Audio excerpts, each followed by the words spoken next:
Dengue আক্রান্ত ফের আলিপুরদুয়ার জেলার শীর্ষে কালচিনি ব্লক। সেখানে আলিপুরদুয়ারে বাকি 5টি ব্লকে আক্রান্তের সংখ্যা 8 জন। সেখানে কালচিনি ব্লকে এখনো পর্যন্ত আক্রান্ত 22 জন। সূত্রের খবর, বরাবরই জেলার ডেঙ্গি প্রবণ ব্লক বলে পরিচিত কালচিনি ব্লক।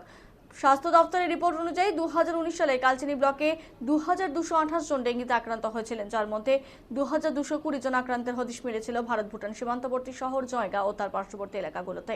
আর সেই 2019-এর সেই ডেঙ্গি আতঙ্কই এবার ফের চোখ রাঙাতে শুরু করেছে।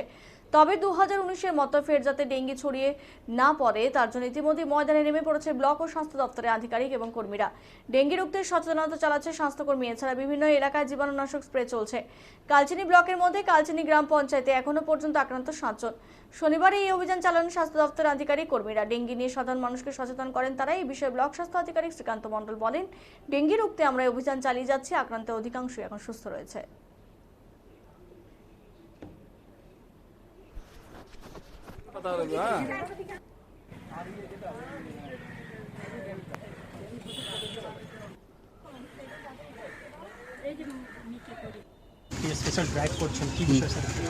এটা আমাদের ডেঙ্গুর সিজন আসছে, তো ডেঙ্গু নিয়ে সতর্কতামূলক এবং প্রিভেন্টিভ কাজকর্ম আমরা এখানে করছি।